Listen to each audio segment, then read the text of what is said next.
It's time for our console room radio players to present us with a radio play.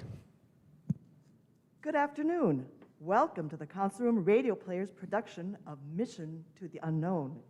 Sit back, relax, and enjoy the play.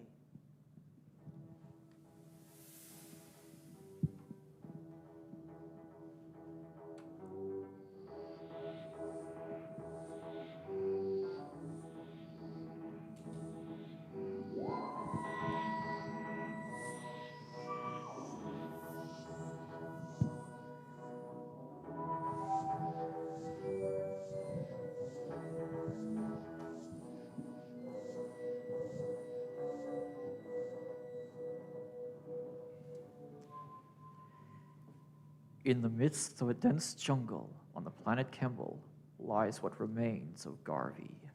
Half human, half plant, she jerks into consciousness. The air is filled with the screams of the animal life. She picks herself up and sets off into the dense undergrowth, one thought clear in her mind. I remember now. I must kill, must kill, must kill. In another part of the jungle, a scout ship sits in the middle of a clearing, which its rockets made during landing. Beside the ship are two of its crew members. Corey looks anxiously at Lowry, who is head and shoulders inside a large hole in the side of the ship, apparently affecting repairs. Why you ever wanted to land on a planet like this in the first place, I'll never know. This is getting on my nerves.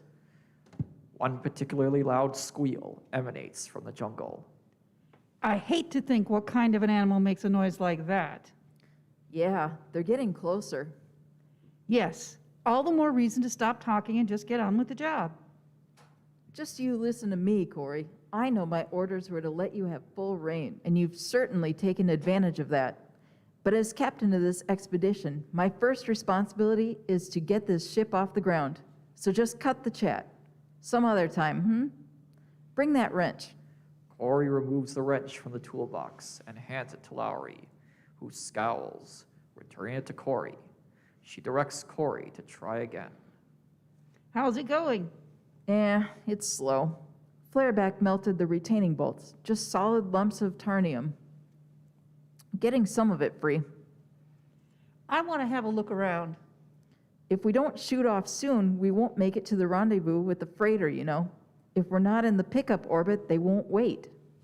You'll make it, Lowry. Here you are. I'm doing the best I can. I didn't want to touch down on this lousy planet in the first place, remember? Let's not start that again. Just get on with the job, would you? Where the devil is Garvey? She should be back by now. She'll be here. Give me that screwdriver, will ya? Corey rummages in the toolbox, apparently obtaining the correct tool as Lowry disappears back into the hole in the side of the ship. Meanwhile, Garvey is watching them from behind nearby bushes. While Corey is momentarily distracted, Garvey slips unnoticed from behind the jungle cover so that only the ship itself is between her and her prey. Her mind continues to focus on the one goal, which she speaks out loud like an oath. Kill, kill. On the other side of the ship, Lowry has removed one of the damaged components. Managed to get some of it free. Look at it. Useless. Lowry throws the damaged part far into the jungle. Get me a spare, will you? Corey starts to dig through the toolbox again, only for Lowry to give her an irritated look. No, in the ship. Corey heads back inside the craft. In the meantime, Garvey takes the opportunity to get closer to her prey, a pistol raised. The unsuspecting Lowry continues her repairs, unaware of the danger. It's no good, Corey. Needn't bother with a spare. Just not gonna be able to fix it. Garvey appears round the side of the ship and aims at Lowry. Just as she starts to squeeze the trigger, a blaster is heard, and Lowry spins around quickly enough to see Garvey, ringed in blaster fire before falling face down, dead. Behind her, Corey stands in the ship's hatchway, pistol drawn. Garvey! Garvey! She jumps to Garvey's side, turning her over. You've killed her. You've killed Garvey. It was her or you. You didn't give her a chance. You shot her down like an animal. You just shot her down. She jumps at Corey, hands outstretched to choke her. However, she finds herself laying, breathless, next to Garvey, as a result of the punch she never saw. Corey moves to examine Garvey and removes something from behind her ear, which he shows to Lowry. A Varga thorn. What? Varga? Careful. Don't prick yourself with it or you'll end up the way Garvey is. I'd have to kill you. What do you mean? Let's get back inside the ship. What about her personal effects? All right, but hurry up. Once they are inside, Garvey's body stirs and moves to sit upright. Less humanoid now, white hairs cover her, and the Varga thorns grow out of her skin. The interior of the scout ship is very cramped. Most of the space is taken up by the acceleration couches and Lowry's instruments.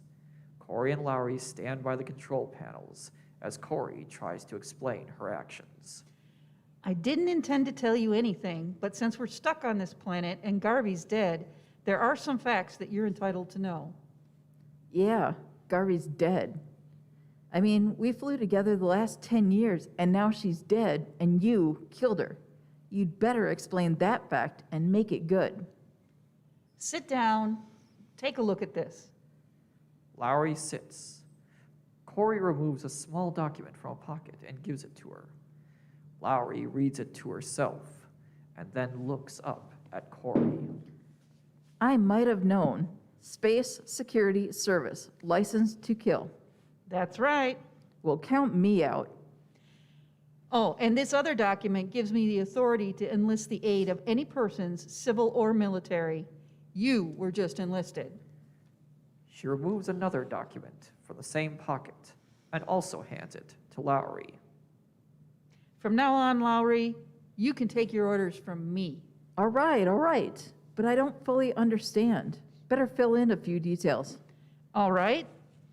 I suppose you've heard of the Daleks. the Daleks invaded Earth 1,000 years ago. That's right. Well, they haven't been active in our galaxy for quite some time now, but that doesn't mean they've exactly been sitting around. In the last 500 years, they've gained control of over 70 planets in the 9th galactic system and 40 more in the constellation of Miros. Don't see why that should concern us. I mean, they're both millions of light years away from our galaxy. That's what we all thought. But about a week ago, we had a report from the captain of a space freighter. His navigator spotted a spaceship of a type never before used in our system. He only saw it for a second, but he gave us a good description. So? What he described was a Dalek spaceship. Outside the scout ship, Garvey's mutated body struggles to stand upright.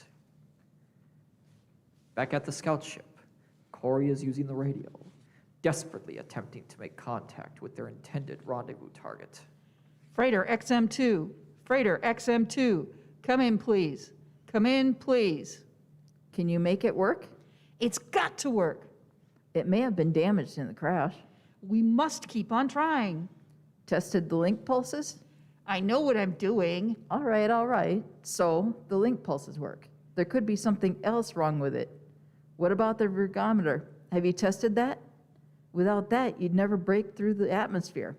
How can I possibly test that? We've just got to take our chance that it hasn't been damaged. Corey turns back to the radio, continuing to make adjustments.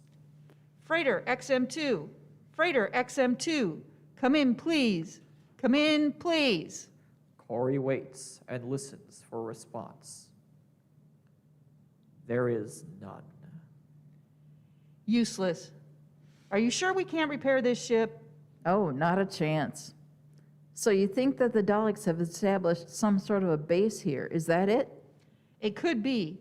This is the most hostile planet in the universe. People from other civilizations avoid it. I suddenly had a hunch that this might make an ideal place for any secret preparations that the Daleks wanted to make. That's why we brought this ship down here. Did you tell anybody else about this hunch of yours? No one, not even your commander. Huh. I just asked for a light crew and a small rocket. I didn't even tell him what for. Then why are you telling me? Because of this, a thorn from the Varga plant. A thing, part animal, part vegetable. Looks like a cactus. The poison attacks the brain. Rational thought is replaced by an overwhelming desire to kill. Eventually, the poison seeps through the system and the victim is gradually transformed into a Varga. And what's that got to do with Daleks? The only place in the universe where Vargas grow naturally is on the Daleks' own home planet, Skaro. If the Vargas are here, the Daleks are too. In a large building deep within the jungle of the planet, several Daleks attend to various controls. All eye stalks turn towards the doorway as the Black Dalek enters. I will receive your reports. First Space Monitor Control. A Dalek moves forward from the group as it reports. Space Monitor Control, the emissaries from the 7 planets will arrive as arranged.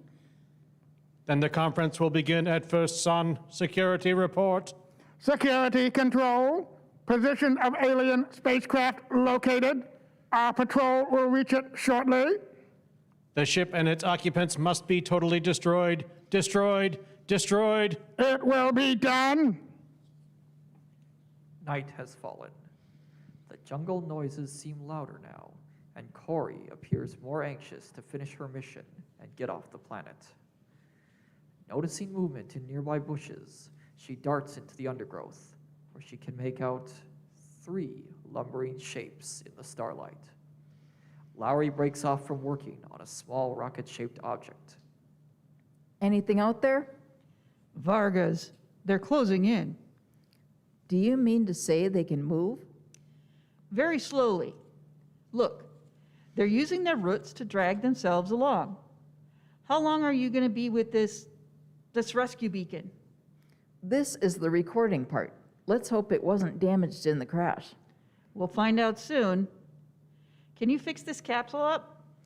Well, that's easy enough, but this is the recording mechanism for the message. If we sent the rocket into space without this, not only would we not be rescued, but if you put it up earlier, no one would even know we were here. Well, hurry up and attach it then. All right, all right. I'm as keen to get out of here as you are. Give me those pliers, will you? I'm nearly finished. Corey quickly hands her the pliers from the toolbox, keeping her eyes out towards the jungle. Good. I don't know how long we've got, but the Daleks must know that we're here. They'll be coming for us soon. Well, I still think you're jumping to conclusions, you know. I mean, just because these, what are they, Varga things grow here, it's no proof that the Daleks are here too. Take my word for it. They're here, all right. Yes, but couldn't these Varga things grow here naturally? I mean, it's possible, isn't it? No. They were developed in Dalek laboratories.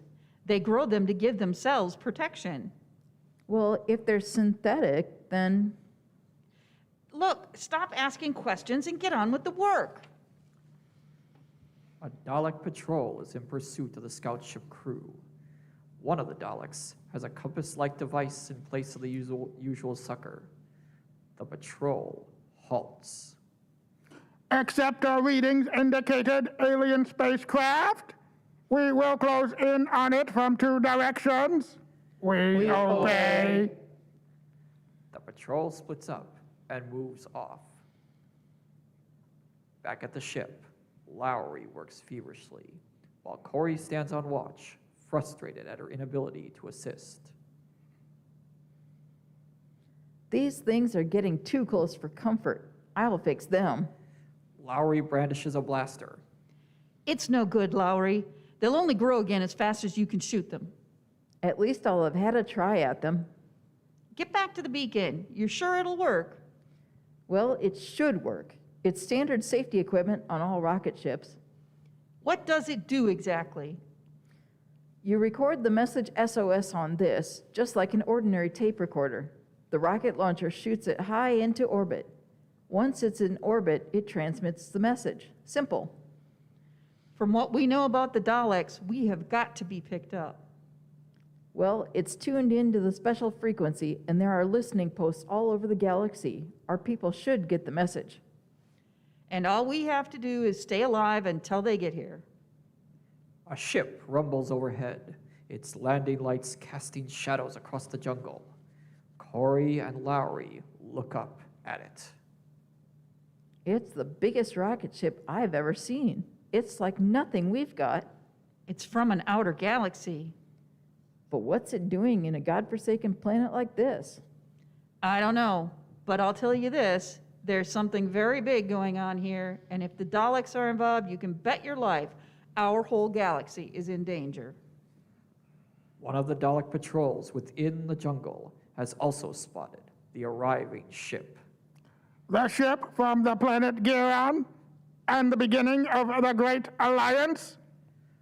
Lowry finishes her repairs and puts down her tools with a sigh of relief. That should just about do it. Give me the capsule, will you? I'll record the message. As Lowry reaches for the capsule, she stops, seeing that Corey's attention is on the surrounding jungle. What is it? There's something out there moving. Vargas? No, moving too quickly. Come on, we've got to get away. What about the distress signal? Take it with us. Launch it as soon as we get a chance. All right. Which way? Over here. Corey indicates a direction, making sure to point out the deadly thorns of the nearby Varga plants. These won't be the only ones, so watch out. Corey and Lowry move off into the jungle, carefully avoiding the Varga plants. Just before they disappear into the undergrowth, the Dalek Patrol arrives in the clearing. Corey! Get down! Don't make a sound! They duck under nearby bushes and observe the Daleks.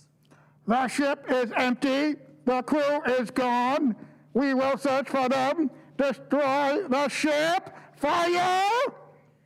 Corey and Lowry watch helplessly as the ship disintegrates under the Daleks' fire. It's just falling apart. Come on! Lowry falls and is pricked by a Varga thorn. She looks at it for a moment and then realizes what has happened.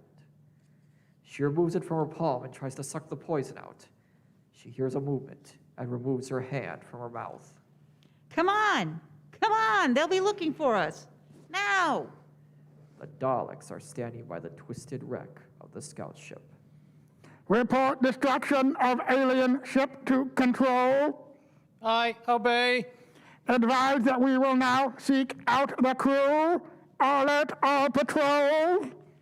We obey. Within the Dalek headquarters, a large conference room has been set up. Gathered round a semicircular table are the representatives of the 7 galaxies, each with their own lectern. Trantis is tall with dark hair. From his face hang short tendrils. Giron has a featureless, egg-shaped head and wears a visor.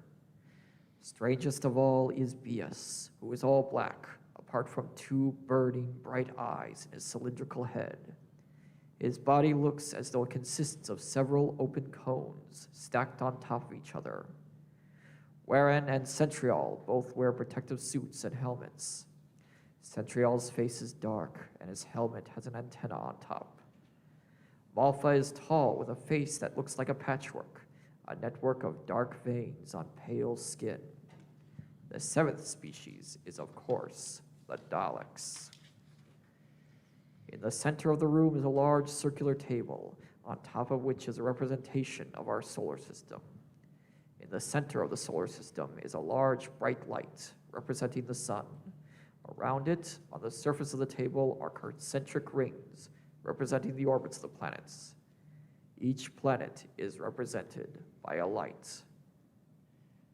With the arrival of our ally Malfa, we are enough. The meeting can now begin. No, it can't. What is wrong? There is a hostile presence among us. What do you mean? On arrival here, I am told there are hostile influences from the solar system among us. There are general sounds of displeasure from the alien delegates. Not among us. Then here on the planet Kembel. Some beings have landed from the planet Earth, hostile beings from the center of the solar system. But do not worry, their spaceship has been destroyed. What about the beings? They cannot escape. At this moment, they're being hunted down. They will be destroyed. Are you sure? They cannot get away. Suppose they send a message through this universe. They will not have time. If they do not die by our Varga plants, my patrols will kill them. They will be exterminated. Exterminated! Corey and Lowry, meanwhile, are making their way through the jungle, desperately trying to keep their distance from the Dalek forces. Within the Dalek conference room, the alien representatives have listened to the Black Dalek's proposal. Agreed. Agreed. All are agreed. It is done. The 7 great powers of our outer galaxies are one. Our galactic domination. Victory. We are the mightiest in the universe. This is indeed a historic moment in the history of the universe.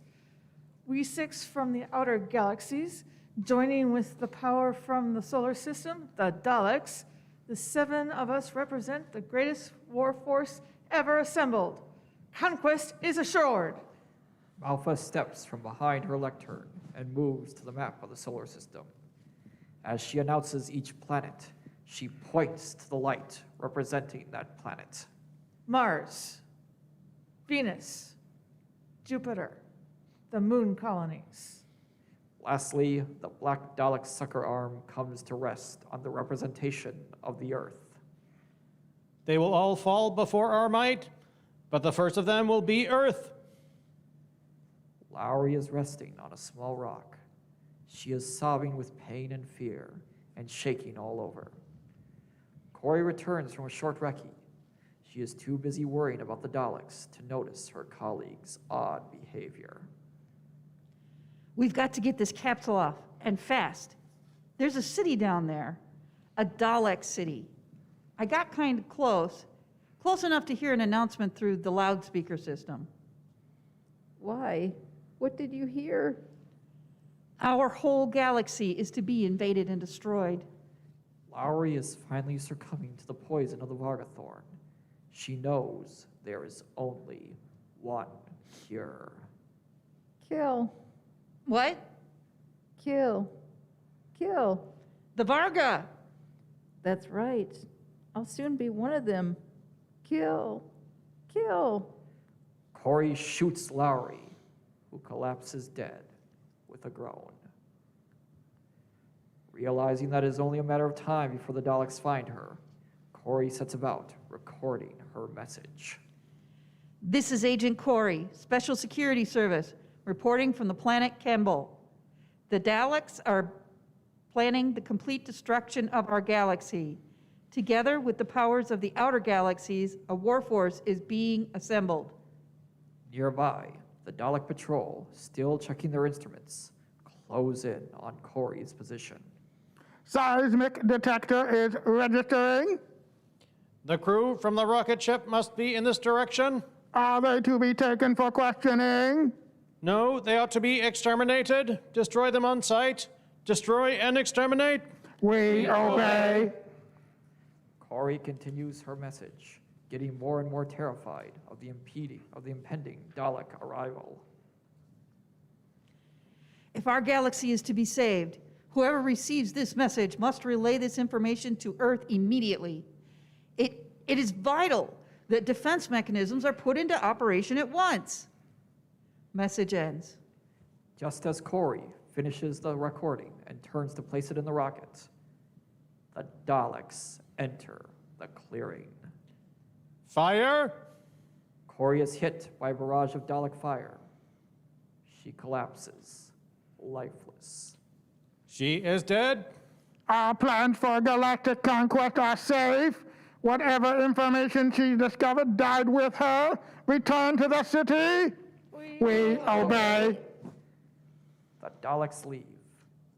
By Corey's lifeless hand, the message recorder remains unnoticed. Within the conference room, the alien delegates and their Dalek allies conclude the final signing of their agreement. Now all is ready. We at this table pledge our allegiance to the Dalek cause. Our armies will reduce the galaxies to ashes, their people to dust, and Earth will conquer first. Victory! Victory! Victory! Victory! Victory!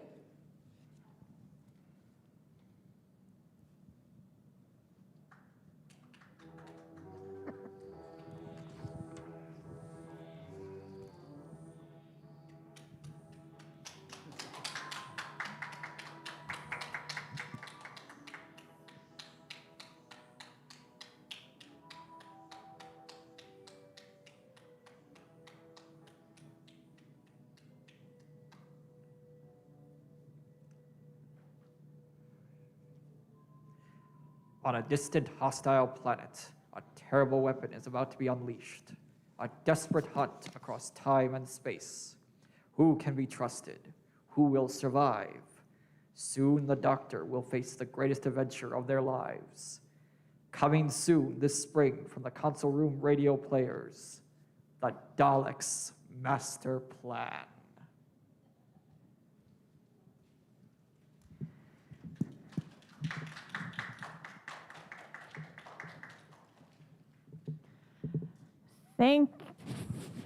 Thank you all for being here today and doing the radio play. That was great. We have some time for Q&A for our radio players, so I'm going to start with 2 questions. First of all, would you please each introduce yourselves?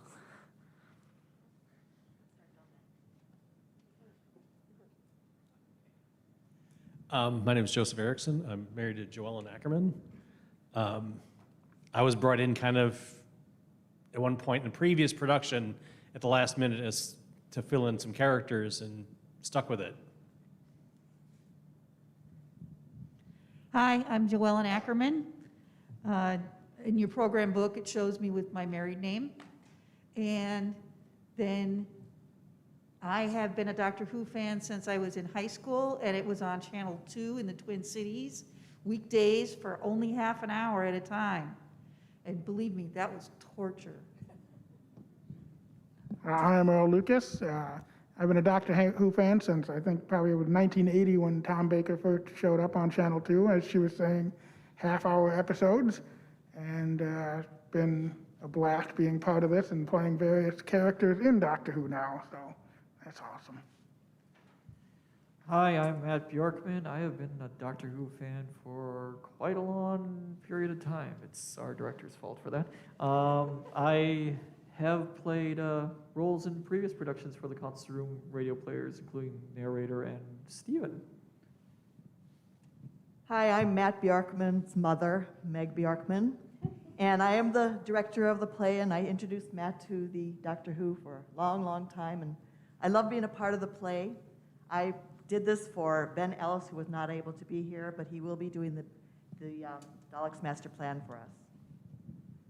I'm Jennifer Peck. I've been a Doctor Who fan for a long, long time. I also was experienced Doctor Who from the point of view of my first stepmom, who was from England and saw William Hartnell's shows and stuff. And then this is, I think, the 3rd play that I've been involved with, and I hope to continue. And my name is Susie Guille. I came to Doctor Who shortly before the 50th by way of the spin-off series Torchwood. And during one of our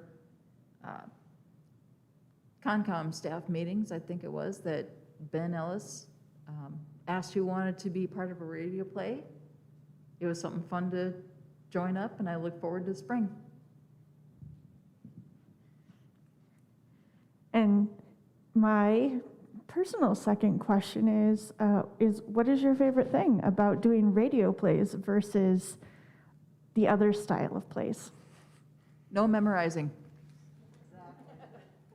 Some of us have faces made for radio.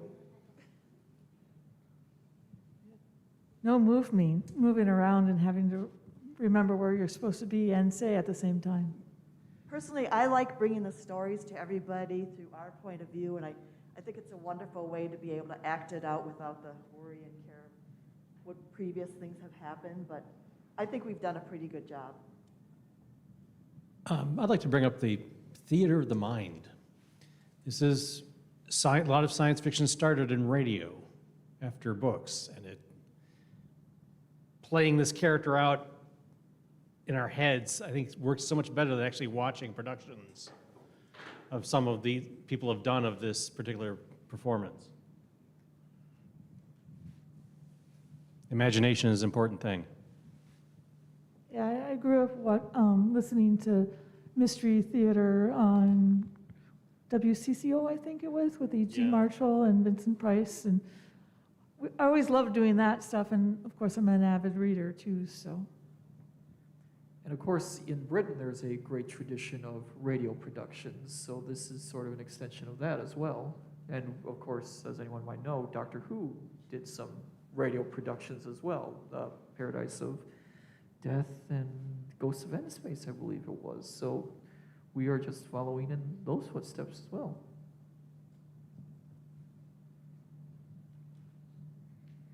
If anyone else has questions, they can come ask too.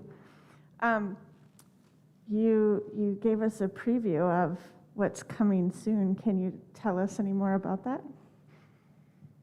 So the next production we are going to be doing is going to be the Daleks Master Plan, which was, it wasn't the direct story following after Mission to the Unknown, which was the Myth Makers.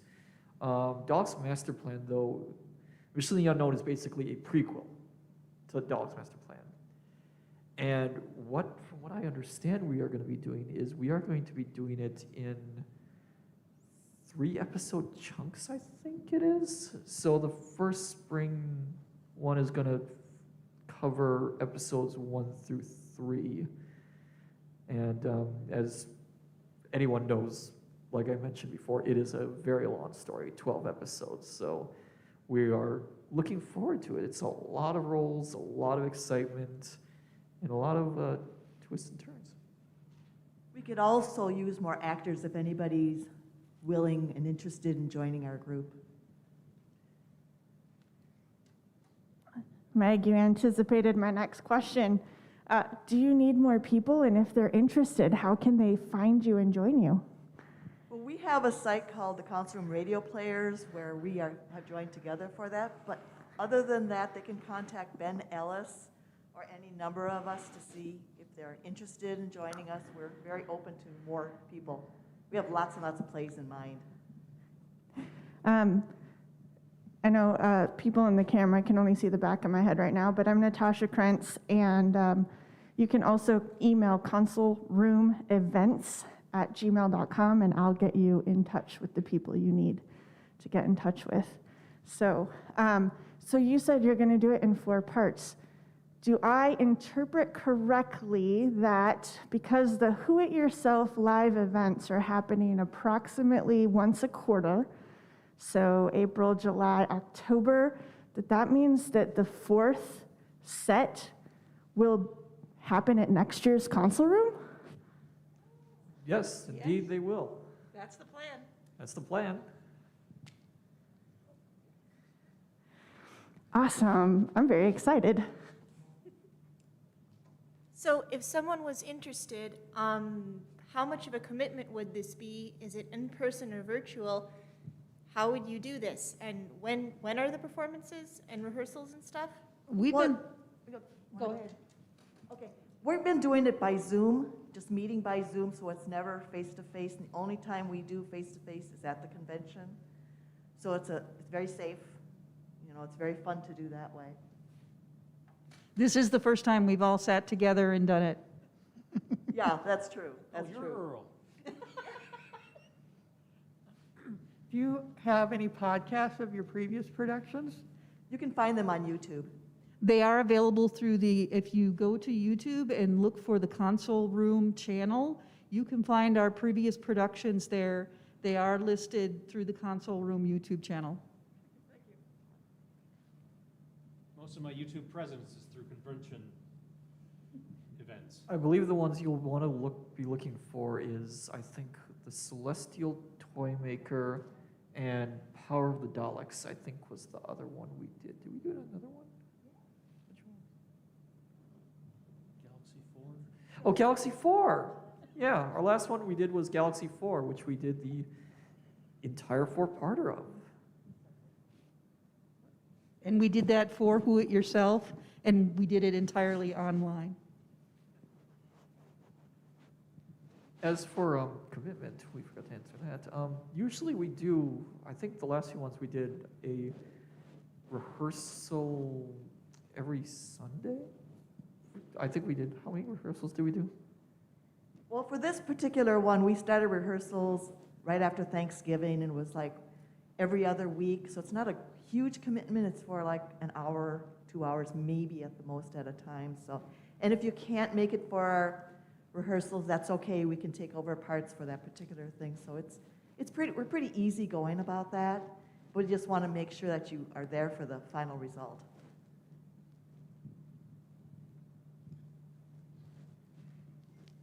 All right, my last question before we wrap up will be, is there anything else you want to tell us about the things you do?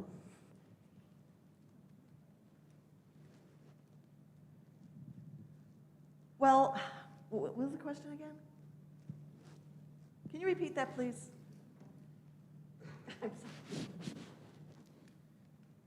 Is there anything else you want to tell us about the things you do? About what our group does? Well, we do a lot of these, like you say, do it yourself and show up for things like that. And that's our most important commitment and for the convention. And because there's so much to do at the convention, it makes it a lot of fun. We can meet face to face.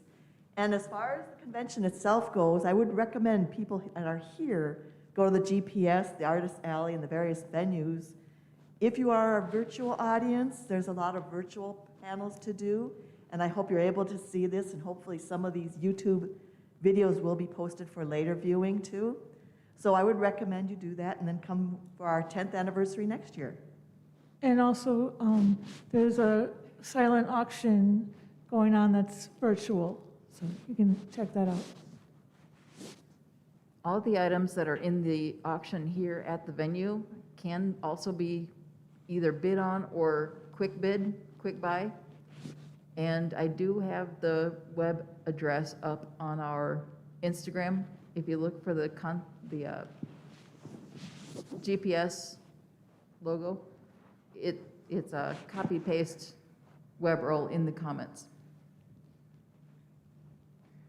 Wonderful. Thank you for being here, and thank you for putting on a great radio play.